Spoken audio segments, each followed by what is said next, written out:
Chapitre 3 en chimie, transformation non totale d'un système chimique. On commence par un rappel des réactions acido-basiques qui ont été déjà étudiées en première année. Acide et base selon Bronsted. La définition de l'acide selon Bronsted et la définition de la base selon Bronsted. On commence par l'acide. On appelle acide de Bronsted toute espèce chimique susceptible de céder un proton H+, au cours d'une réaction chimique. Donc, l'acide, c'est une entité qui peut céder, c'est-à-dire donner un proton H+. Exemple, HCl, l'acide chlorhydrique, CH3COH, l'acide éthanoïque. La base selon Bronsted, on appelle base selon Bronsted toute espèce chimique susceptible de capter, c'est-à-dire gagner un proton H+, au cours d'une transformation ou une réaction chimique.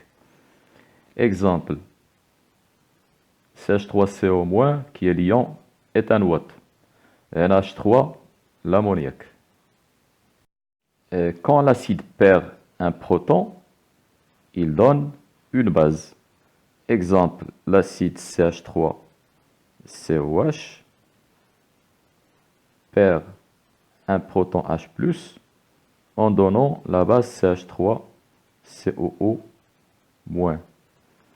Donc, l'acide éthanoïque et l'ion éthanoate constituent un couple qu'on note CH3COOH, CH3COO-.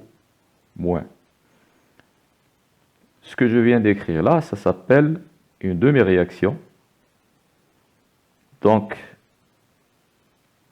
cette demi-réaction, il peut être dans le premier sens, ou bien dans le deuxième sens. Donc, on l'écrit avec deux flèches.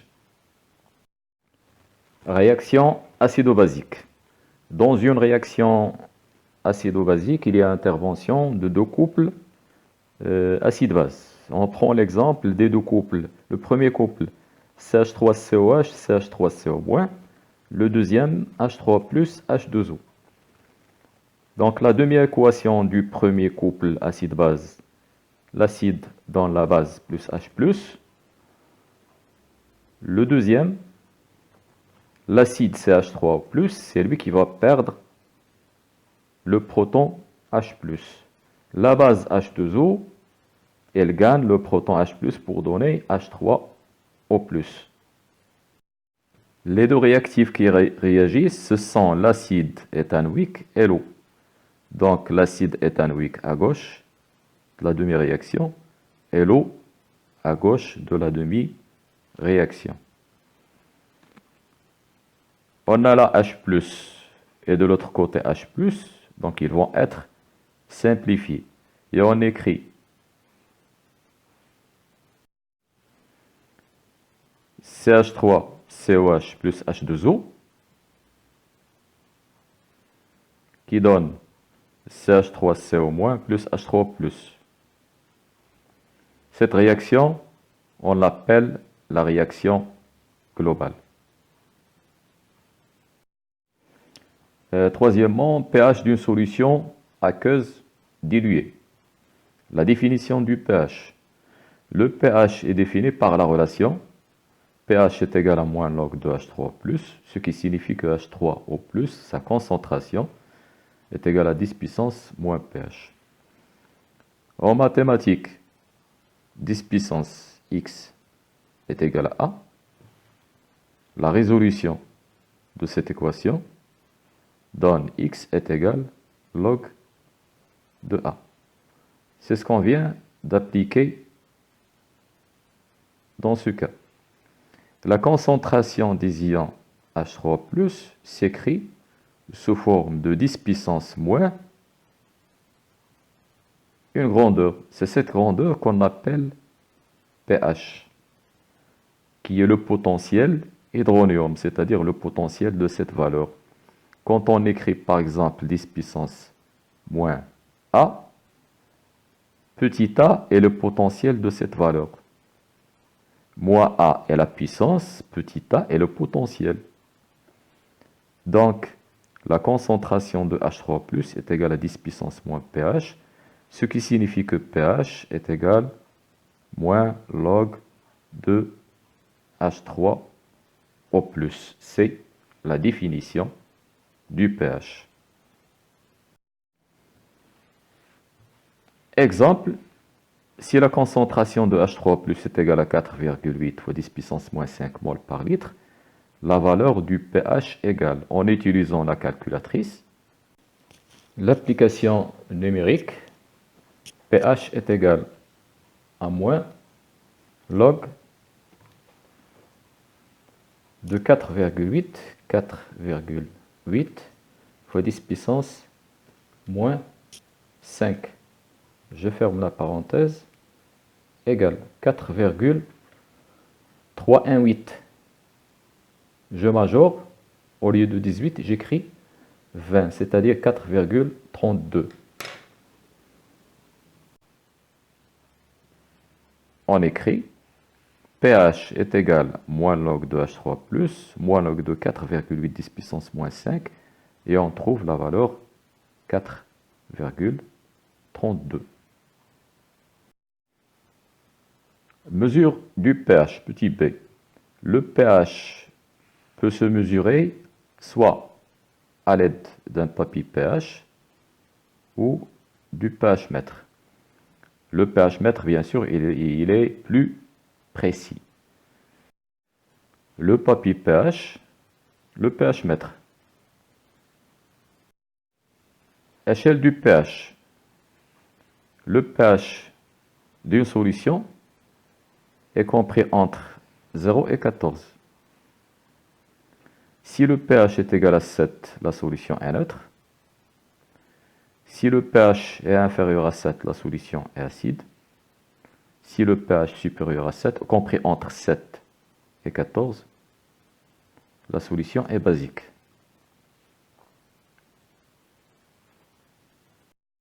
Grand 2, transformation totale et transformation non totale. Premièrement, étude d'une transformation chimique totale. On prend l'exemple d'une réaction de chlorure d'hydrogène avec l'eau. On dissout le chlorure d'hydrogène de formule HCl, qui est un gaz.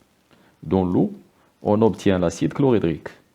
On prépare 1 litre de la solution de concentration C est égal 10 puissance moins 2 mol par litre. La valeur du pH est 2. L'équation de la réaction. La réaction entre HCl et H2O donne Cl- plus H3O+. C'est une réaction acide-base. HCl, c'est l'acide. H2O joue le rôle de la base. Donc acide-base. Cl-, c'est la base conjuguée de l'acide. Et H3O+, c'est l'acide conjugué de la base. Tableau d'avancement. Donc, dans le tableau d'avancement, la quantité de matière de HCl, la quantité de matière initiale, à l'état initial de HCl, c'est fois V, concentration fois le volume. L'eau est en excès. À l'état initial 0, 0. L'état intermédiaire CV moins X, X, X. L'état final CV moins X final, X final, X final. L'état maximal X max, X max, donc CV moins X max, X max, X max. Calculons l'avancement maximal XM. Donc d'après le tableau d'avancement, l'eau est en excès. Donc HCl est le réactif limitant. Donc on va dire l'eau est en excès.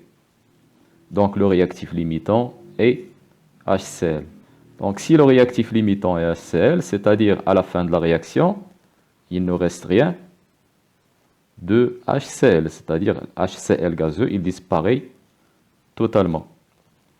Donc la quantité de matière maximale, CV moins Xmax, est égale à 0. Donc Xmax est égal à C fois V. Application numérique, 10 puissance moins 2 fois 1, c'est 10 puissance moins 2 mol. C'est la valeur de Xm. L'avancement final, Xf. C'est à la fin de la réaction qu'on mesure le pH de la solution. Donc Xf, on peut la déterminer à partir de cette mesure. On détermine Xf par mesure du pH. Selon le tableau d'avancement, Xf, bien sûr, Xf, c'est la quantité de matière des ions H3O+. Donc la quantité de matière des ions H3O+, elle est égale à la concentration des ions H3O+, fois le volume. Et la quantité de matière des ions H3O+, c'est Xf. Donc Xf est égal à la concentration des ions H3O+, fois V. L'application numérique, la concentration des ions H3O+, est égale à 10 puissance moins pH. Le pH est égal à 2. Le volume de la solution, 1 litre.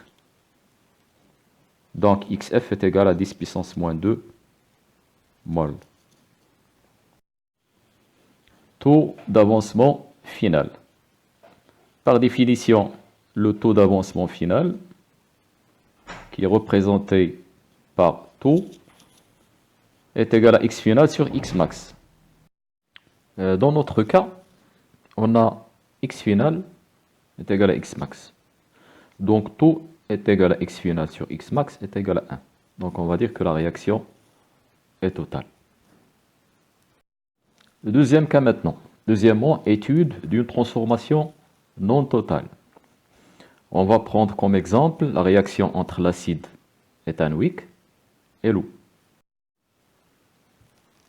On prépare un volume V est égal à 0,5 litres d'une solution aqueuse diluée d'acide éthanoïque de concentration C est égal à 10 puissance moins 2 mol par litre. Le pH de la solution prend la valeur 3,4. Équation de la réaction. L'acide éthanoïque CH3COH plus H2O donne CH3CO- plus H3O+. Donc l'acide éthanoïque, AH, CH3CO- c'est la base conjuguée. L'eau joue le rôle de la base. Il donne l'acide conjugué qui est H3O+. Tableau d'avancement. Donc, comme on l'a vu précédemment, on a le tableau d'avancement. Calcul de Xmax. On calcule Xmax comme précédemment. On va dire que H2O est en excès, donc CH3COH est le réactif limitant. Donc, on va écrire CV moins Xmax est égal à 0, Xmax est égal à CV. La concentration elle est de 10 puissance moins 2 fois le volume et on trouve 5 10 puissance moins 3, la valeur de Xmax. Calcul de X final. Le calcul de X final se fait à partir de la mesure du pH.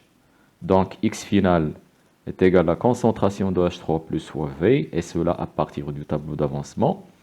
Je remplace la concentration de H3 plus par 10 puissance moins pH et on multiplie par le volume.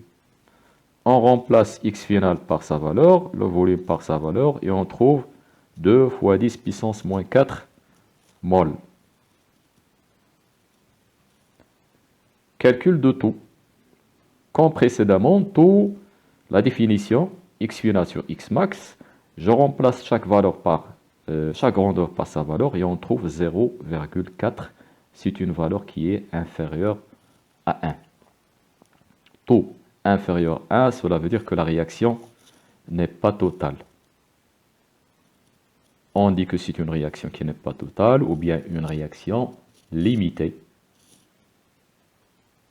Dans le cas d'une réaction qui n'est pas totale, on a un état d'équilibre chimique.